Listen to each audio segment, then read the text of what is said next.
மத்தேயு 5ஆம் அதிகாரம். அவர் திரளான ஜனங்களைக் கண்டு மலையின் மேல் ஏறினார். அவர் உட்கார்ந்த பொழுது அவருடைய சீஷர்கள் அவரிடத்தில் வந்தார்கள். அப்பொழுது அவர் தமது வாயைத் திறந்து அவர்களுக்கு உபதேசித்துச் சொன்னது என்னவென்றால், ஆவியில் எளிமை உள்ளவர்கள் பாக்கியவான்கள், பரலோக ராஜ்யம் அவர்களுடையது. துயரப்படுகிறவர்கள் பாக்கியவான்கள், அவர்கள் ஆறுதல் அடைவார்கள். சாந்த குணமுள்ளவர்கள் பாக்கியவான்கள், அவர்கள் பூமியை சுதந்தரித்துக் கொள்வார்கள். நீதியின் மேல் பசிதாகமுள்ளவர்கள் பாக்கியவான்கள், அவர்கள் திருப்தி அடைவார்கள். இரக்கமுள்ளவர்கள் பாக்கியவான்கள், அவர்கள் இரக்கம் பெறுவார்கள். இருதயத்தில் சுத்தமுள்ளவர்கள் பாக்கியவான்கள், அவர்கள் தேவனை தரிசிப்பார்கள். சமாதானம் பண்ணுகிறவர்கள் பாக்கியவான்கள், அவர்கள் தேவனுடைய புத்திரர் எனப்படுவார்கள். நீதி நிமித்தம் துன்பப்படுகிறவர்கள் பாக்கியவான்கள், பரலோக ராஜ்யம் அவர்களுடையது. என் நிமித்தம் உங்களை நிந்தித்து துன்பப்படுத்தி பலவித தீமையான மொழிகளையும் உங்கள் பேரில் பொய்யாய் சொல்வார்களானால் பாக்கியவான்களாயிருப்பீர்கள். சந்தோஷப்பட்டு களி கூறுங்கள், பரலோகத்தில் உங்கள் பலன் மிகுதியாயிருக்கும். உங்களுக்கு முன் இருந்த தீர்க்கதரிசிகளையும் அப்படியே துன்பப்படுத்தினார்களே. நீங்கள் பூமிக்கு உப்பாயிருக்கிறீர்கள். உப்பானது சாரமற்று போனால் எதனால் சாரமாக்கப்படும்? வெளியே கொட்டப்படுவதற்கும் மனுஷரால் மிதிக்கப்படுவதற்குமே ஒழிய வேறொன்றுக்கும் உதவாது. நீங்கள் உலகத்துக்கு வெளிச்சமாயிருக்கிறீர்கள். மலையின் மேல் இருக்கிற பட்டணம் மறைந்திருக்க மாட்டாது. விளக்கை கொளுத்தி மரக்காலால் மூடி வைக்காமல் விளக்கு தண்டின் மேல் வைப்பார்கள். அப்பொழுது அது வீட்டில் உள்ள யாவருக்கும் வெளிச்சம் கொடுக்கும்.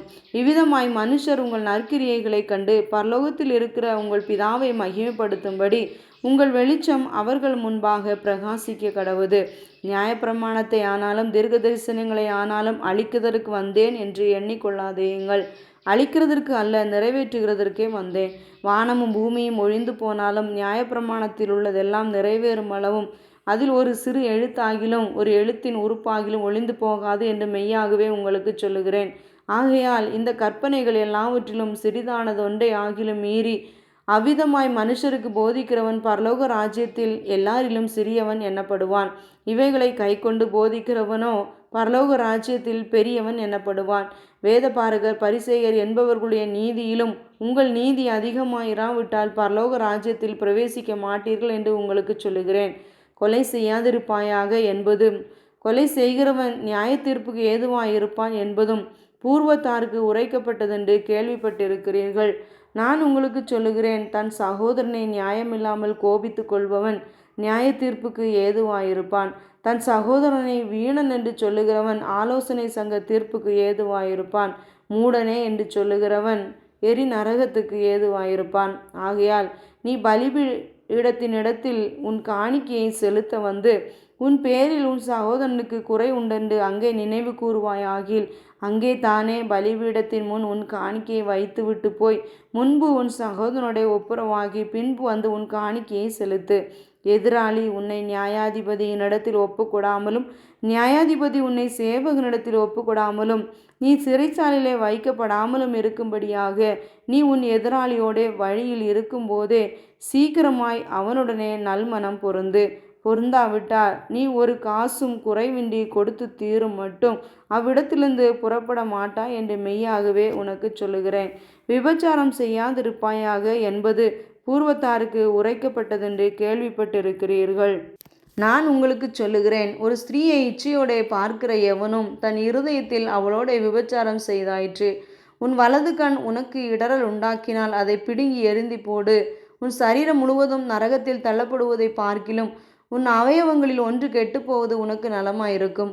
உன் வலதுகை உனக்கு இடறல் உண்டாக்கினால் அதை தரித்து எறிந்து போடு. உன் சரீரம் முழுவதும் நரகத்தில் தள்ளப்படுவதை பார்க்கிலும் உன் அவயவங்களில் ஒன்று கெட்டுப்போவது உனக்கு நலமாயிருக்கும்.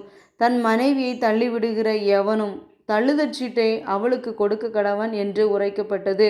நான் உங்களுக்கு சொல்லுகிறேன், வேசித்தனம் முகாந்தரத்தினால் ஒழிய தன் மனைவியை தள்ளிவிடுகிறவன் அவளை விபச்சாரம் செய்ய பண்ணுகிறவனாயிருப்பான். அப்படி தள்ளிவிடப்பட்டவளை விவாகம் பண்ணுகிறவனும் விபச்சாரம் செய்கிறவனாயிருப்பான். அன்றியும் பொய் ஆணையிடாமல் உன் ஆணைகளை கர்த்தர் முன்னிலையாய் செலுத்துவாயாக என்று பூர்வத்தாருக்கு உரைக்கப்பட்டதென்று கேள்விப்பட்டிருக்கிறீர்கள். நான் உங்களுக்கு சொல்லுகிறேன், பரிச்சேதம் சத்தியம் பண்ண வேண்டாம். வானத்தின் பேரில் சத்தியம் பண்ண வேண்டாம், அது தேவனுடைய சிங்காசனம். பூமியின் பேரிலும் சத்தியம் பண்ண வேண்டாம், அது அவருடைய பாதபடி. எருசலேமின் பேரிலும் சத்தியம் பண்ண வேண்டாம், அது மகாராஜாவினுடைய நகரம். உன் சிரசின் பேரிலும் சத்தியம் பண்ண வேண்டாம், அதில் ஒரு மயிரையாவது வெண்மையாக்கவோ கருப்பாக்கவோ உன்னால் கூடாதே. உள்ளதை உள்ளதென்றும் இல்லதை இல்லதென்றும் சொல்லுங்கள். இதற்கு மிஞ்சினது தீமையினால் உண்டாயிருக்கும். கண்ணுக்கு கண் பல்லுக்கு பல் என்று உரைக்கப்பட்டதை கேள்விப்பட்டிருக்கிறீர்கள். நான் உங்களுக்கு சொல்லுகிறேன், தீமையோடு எதிர்த்து நிற்க வேண்டாம். ஒருவன் உன்னை வலது கன்னத்தில் அறைந்தால் அவனுக்கு மறு கன்னத்தையும் திருப்பிக் கொடு. உன்னோட வழக்காடி உன் வஸ்திரத்தை எடுத்துக்கொள்ள வேண்டுமென்றிருக்கிறவனுக்கு உன் அங்கியையும் விட்டுவிடு. ஒருவன் உன்னை 1 மைல் தூரம் வர பலவந்தம் பண்ணினால் அவனுடைய 2 மைல் தூரம் போ. உன்னிடத்தில் கேட்கிறவனுக்கு கொடு. உன்னிடத்தில் கடன் வாங்க விரும்புகிறவனுக்கு முகங்கோணாதே. உனக்கு அடுத்தவனை சிநேகித்து உன் சத்துருவை பகைப்பாயாக என்று சொல்லப்பட்டதை கேள்விப்பட்டிருக்கிறீர்கள். நான் உங்களுக்கு சொல்லுகிறேன், உங்கள் சத்துருக்களை சிநேகியுங்கள், உங்களை சபிக்கிறவர்களை ஆசீர்வதியுங்கள், உங்களை பகைக்கிறவர்களுக்கு நன்மை செய்யுங்கள், உங்களை நிந்திக்கிறவர்களுக்காகவும் உங்களை துன்பப்படுத்துகிறவர்களுக்காகவும் ஜெபம் பண்ணுங்கள். இப்படி செய்வதனால் நீங்கள் பரலோகத்தில் இருக்கிற உங்கள் பிதாவுக்கு புத்திரராயிருப்பீர்கள். அவர் தீயோர் மேலும் நல்லோர் மேலும் தமது சூரியனை உதிக்க பண்ணி நீதி உள்ளவர்கள் மேலும் அநீதி உள்ளவர்கள் மேலும் மழையை பெய்ய பண்ணுகிறார். உங்களை சிநேகிக்கிறவர்களையே நீங்கள் சிநேகிப்பீர்களானால் உங்களுக்கு பலன் என்ன? ஆயக்காரரும் அப்படியே செய்கிறார்கள் அல்லவா? உங்கள் சகோதரனை மாத்திரம் வாழ்த்துவீர்களானால் நீங்கள் விசேஷித்து செய்கிறது என்ன? ஆயக்காரரும் அப்படி செய்கிறார்கள் அல்லவா?